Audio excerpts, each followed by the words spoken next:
Good evening बच्चों।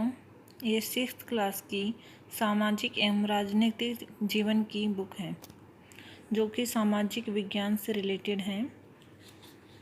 अच्छा, ये बताइए सामाजिक शब्द से आप क्या समझते हैं और राजनीतिक शब्द से? सोचिए। सामाजिक शब्द से ही पता चला है समाज। समाज से क्या बना है? सामाजिक।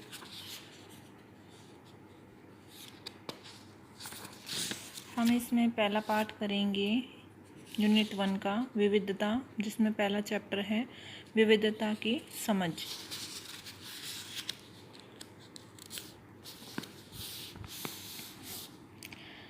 पहला चैप्टर विविधता की समझ। इसमें आपको क्या दिख रहा है? 3 पिक्चर्स दिख रही हैं।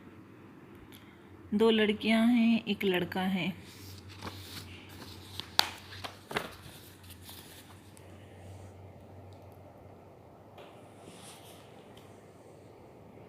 आपकी उम्र के 3 बच्चों ने ऊपर दिए गए चित्र बनाए हैं।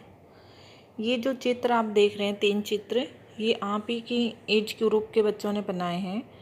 खाली बक्से में आप अपना चित्र बनाइए। ये है खाली बॉक्स जिसमें आपको अपनी पसंद से कोई ड्राइंग करनी है। क्या आपका चित्र अन्य 3 चित्रों जैसा ही है?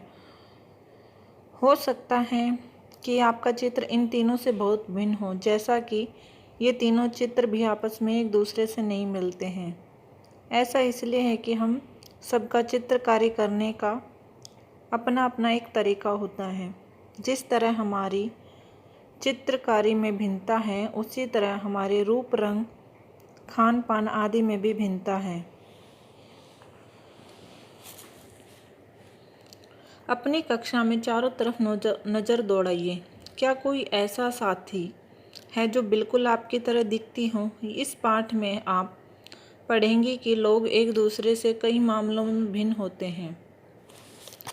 वे न केवल अलग दिखते हैं, बल्कि वे अलग अलग क्षेत्र से भी आते हैं। उनके धर्म, रहन सहन, खान पान, भाषा आदि भी भिन्न होते हैं। ये भिन्नताएं हमारे जीवन को कई तरह से रोचक एवं समृद्ध बनाती हैं। इन भिन्नताओं के कारण ही भारत में विविधता है। विविधता या अनेकता हमारे जीवन को किस तरह बेहतर बनाती है? भारत इतनी विविधताओं वाला देश कैसे बना? क्या सभी तरह की भिन्नताएं विविधता का ही भाग होती हैं? चलिए कुछ उत्तर पाने के लिए हम इस पाठ को पढ़ते हैं। विविधता क्या होती है? डाइवर्सिटी। मतलब कि जो भारत है, इसमें अलग अलग क्षेत्र से, अलग अलग राज्यों से आकर लोग बसे हुए हैं, अलग अलग देशों से आके बसे हुए हैं, जो यहाँ के नागरिक बन जाते हैं कुछ समय के बाद। इस तरीके से जैसे यहाँ पे पंजाबी है, सिख है, जैन है, हिंदू है, मुस्लिम है, ये सब क्या है? एक तरीके की डाइवर्सिटी है, विविधता। सॉरी।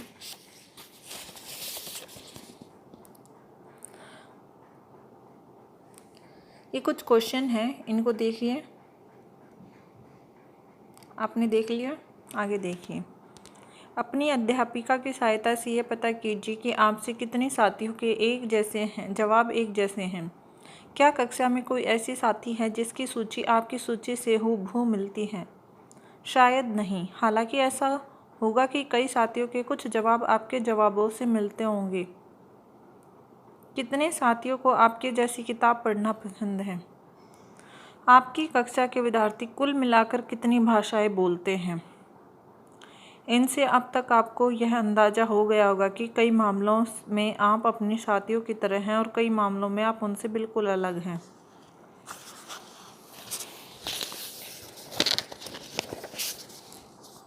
दोस्ती करना। क्या ऐसे इंसान से दोस्ती करना आपके लिए आसान होगा जो आपसे बहुत भिन्न है?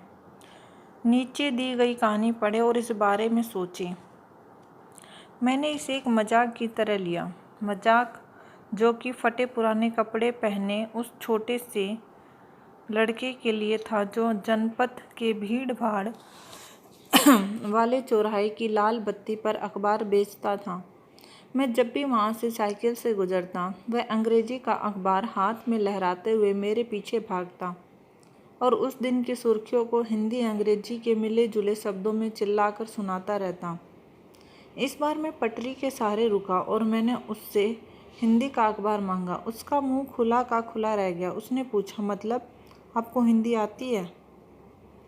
बिल्कुल, मैंने अखबार के पैसे देते हुए कहा। क्यों, तुमने क्या सोचा? वह रुका। पर आप लगते तो बड़े अंग्रेज हैं। वह बोला, मतलब कि आप हिंदी पढ़ भी सकते हैं? हाँ, बिल्कुल पढ़ सकता हूँ। इस बार मैं थोड़ा अधीर होते हुए बोला, मैं हिंदी बोल सकता हूँ, पढ़ सकता हूँ और लिख भी सकता हूँ। मैंने स्कूल से दूसरे सब्जेक्ट में के साथ हिंदी पढ़ी है। सब्जेक्ट? उसने पूछा। अब जो कभी स्कूल नहीं गया उसको मैं क्या समझाता कि सब्जेक्ट क्या होता है। वह कुछ होता है।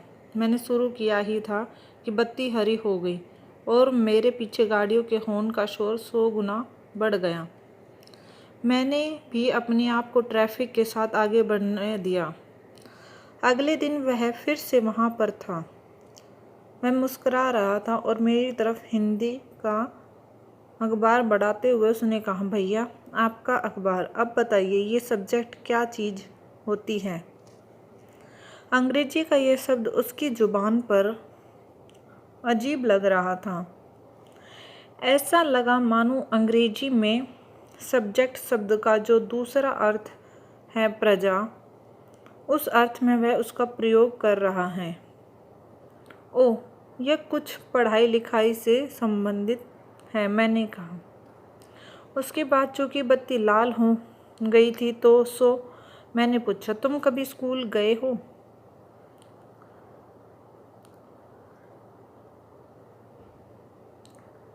कभी नहीं, उसने जवाब दिया। फिर बात बढ़ाते हुए उसने गर्व से कहा, मैं जब इतना ऊंचा था तभी से मैंने काम शुरू कर दिया था। उसने मेरी साइकिल की गद्दी के बराबर अपने आप को नापा। पहले मेरी माँ मेरे साथ आती थी, लेकिन अब मैं अकेले ही कर लेता हूँ। अभी तुम्हारी माँ कहाँ है? मैंने पूछा। पर तब तक बत्ती हरी हो गई और मैं चल पड़ा। मैंने उसे अपने पीछे कहीं से चिल्लाते हुए सुना, वह मेरठ में है, और उसके साथ ट्रैफिक के शोरगुल में डूब गया। मेरा नाम समीर है, उसने अगले दिन कहा और बड़े शर्माते हुए मेरा नाम पूछा। आपका नाम? यह तो बड़े आश्चर्य की बात थी। मेरी साइकिल डगमगाई। मेरा भी भी समीर है, मैंने बताया। क्या उसकी आंखें एकदम से चमक उठी? हाँ, मैंने मुस्कुराते हुए कहा। तुम्हें पता है समीर का अर्थ है हवा, पवन, और पवन पुत्र कौन है जानते हो ना? हनुमान। तो अब आप समीर 1 और मैं समीर 2, उसने खूब खुश होते हुए कहा। हाँ ठीक है, मैंने जवाब दिया और अपना हाथ आगे बढ़ाया। हाथ मिलाओ समीर 2। उसका छोटा सा हाथ मेरे हाथ में एक नन्ही चिड़िया की तरह समा गया। मैं साइकिल चलाकर आगे बढ़ चुका था, पर उसके हाथ की गर्माहट अब तक महसूस कर रहा था। अगले दिन उसके चेहरे पर उसकी चिरपरिचित मुस्कान नहीं थी। चिरपरिचित क्या होती है? एक वर्ड आया अभी, चिरपरिचित। मतलब कि जो हमें पहले से उस हंसी की, उस मुस्कुराहट की आदत हो चुकी है, हाँ कि अब ये हंसेगा। जानी पहचानी जो मुस्कुराहट थी वो वाली, तो वो उसकी मुस्कुराहट आज नहीं थी। मेरठ में बड़ी गड़बड़ हो गई है, उसने कहा। वहाँ दंगों में बहुत लोग मारे गए हैं। मैंने मुख्य अखबार की सुर्खियों की तरफ देखा। बड़े बड़े अक्षरों में लिखा था, सांप्रदायिक दंगे। लेकिन समीर, मैंने शुरू किया ही था। मैं मुस्लिम समीर हूँ, वह बोल पड़ा। और मेरे सभी लोग मेरठ में हैं। उसकी आंखें भर आई। जब मैंने उसके कंधे पर हाथ रखा, उसने नज़र ऊपर नहीं उठाई।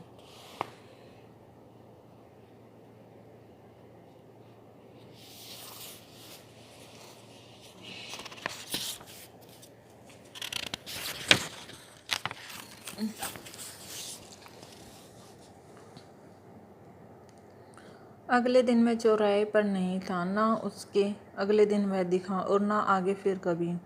अंग्रेजी या हिंदी का कोई अखबार मुझे नहीं बता सका कि मेरा समीर 2 आखिर कहाँ गया। जहाँ समीर 1 को अंग्रेजी ज़्यादा अच्छी आती है, वहाँ समीर 2 हिंदी बोलता है। हालांकि दोनों की भाषाएं अलग हैं, फिर भी दोनों एक दूसरे से बात कर पाए। उन्होंने इसके लिए प्रयास किया क्योंकि उनके लिए बात करना महत्वपूर्ण था। समीर 1 और समीर 2 की धार्मिक व सांस्कृतिक पृष्ठभूमियाँ भी अलग हैं। जहाँ समीर एक हिंदू है, वहीं समीर 2 मुसलमान हैं। दोनों में दोस्ती हुई क्योंकि दोनों दोस्ती करना चाहते थे। खान पान, पहनावा, धर्म, भाषा आदि की ये भिन्नता विविधता के पहलू हैं। डाइवर्सिटी किन किन कारणों से होती है? पहनावा, जो हमारा ड्रेस गेटअप होता है वो, रिलीजन, धर्म, लैंग्वेज, भाषा, इन सब से। खाना पीना, ये सब भी क्या है? डाइवर्सिटी है। अच्छा, इस पाठ में हमने अभी जो कहानी पढ़ी, समीर, जो 2 लड़के थे, दोनों के नाम समीर थे, समीर 1 और समीर 2, जिन्होंने अपनी पहले तो क्या होता है, समीर अपनी साइकिल पे जाता था और दूसरा समीर अखबार बेचता था। उसको डेली देखता था। जब आप किसी को डेली देखते हो, आपको कुछ जानने की इच्छा होती है कि हाँ, मैं इसके बारे में जानूँ, रोज़ मुझे देखता है। आप किसी रास्ते पे जाते हो तो आपकी इच्छा होती होगी उसे जानने की।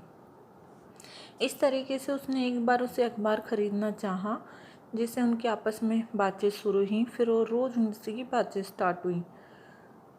तो समीर 1 कौन है? हिंदू। और समीर 2 कौन है? मुसलमान। ये क्या हो गया? रिलीजन। इस तरीके से दोनों अलग हो गए। ऊपर से दूसरा जो समीर 1 है, वो स्कूल में पढ़ता था, उसको इंग्लिश भी आती थी, हिंदी भी आती थी। लेकिन समीर 2, उसको इंग्लिश नहीं आती थी, स्कूल नहीं जाता था। तो ये उनके डिफरेंस हो गई। समीर काम करता था, समीर 2। तो ये क्या है? डाइवर्सिटी है जो हमारे समाज में बनती है। समाज किससे बनता है? लोगों से। जैसे आप क्लास में बैठे हों तो वो भी एक छोटा समाज है। आपका घर है, आपके पड़ोसी हैं, वो क्या है? समाज का एक भाग है। इससे क्या बनती है? आपस में सामाजिकता। चलिए, आज के लिए इतना ही पढ़ते हैं। आगे का चैप्टर कल पढ़ेंगे।